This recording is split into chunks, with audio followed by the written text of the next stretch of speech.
नमस्कार दोस्तों, भक्ति सागर चैनल में आप सभी का स्वागत है।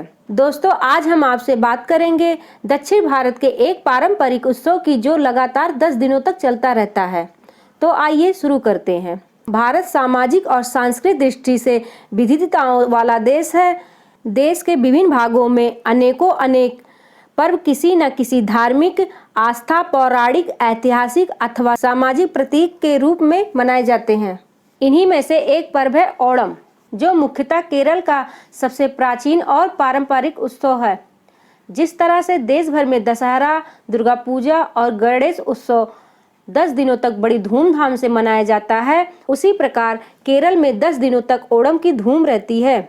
ओणम मुख्य रूप से किसानों का पर्व माना जाता है। यह पर्व ऐसे समय पर मनाया जाता है जब दक्षिण भारत में फसल पक कर तैयार हो जाती है। इन फसलों में चाय, इलायची, अदरक और धान जैसी फसलें मुख्य हैं। अपनी फसल की सुरक्षा और मंगलमय भविष्य की कामना से लोग ओणम के दिन श्रावण देवता और पुष्प देवी की आराधना करते हैं।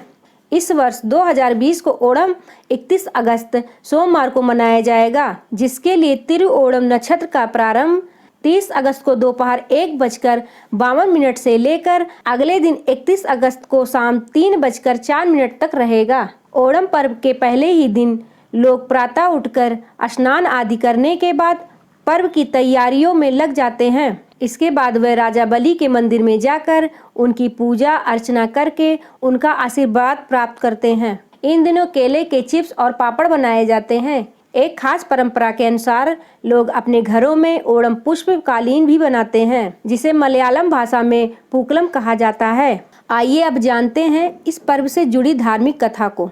ओणम से जुड़ी पौराणिक मान्यता यह है कि बहुत समय पहले महाबली नाम के एक असुर राजा राज्य करते थे। वह अपनी प्रजा के लिए किसी देवता से कम महत्व नहीं रखते थे।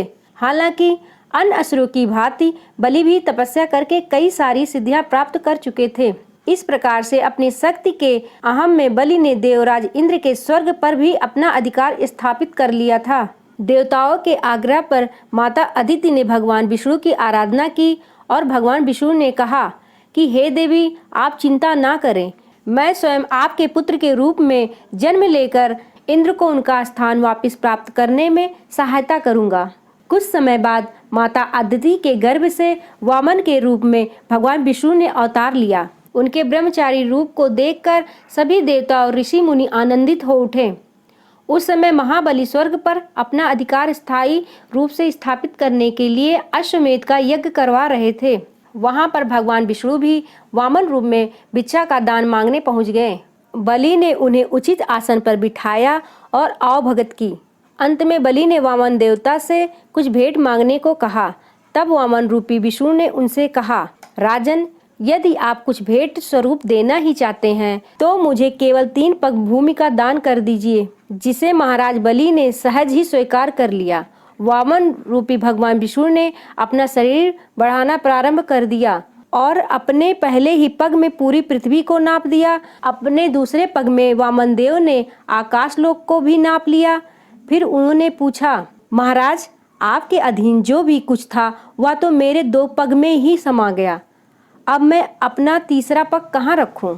तब अपने वचन को पूरा करने के लिए महाराज बलि ने अपना सिर वामन देव के समक्ष झुका दिया। वामन के उनके सिर पर पैर रखते ही महाबली पाताल लोक चले गए। जब प्रजा तक यह सूचना पहुंची तो चारों ओर हाहाकार मच गया।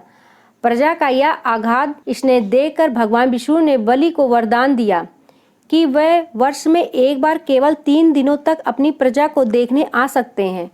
तब से यह मान्यता है कि महाराज बलि ओणम के अवसर पर केरल के हर घर में अपने प्रजाजनों का हाल चाल लेने आते हैं और उनके कष्टों का निवारण करते हैं। तो दोस्तों, यह थी जानकारी ओणम पर्व की। आपको यह जानकारी कैसी लगी? अपने सुझाव कमेंट में दे सकते हैं। वीडियो को लाइक करिए, शेयर करिए और चैनल को सब्सक्राइब करना मत भूलिएगा। नमस्कार।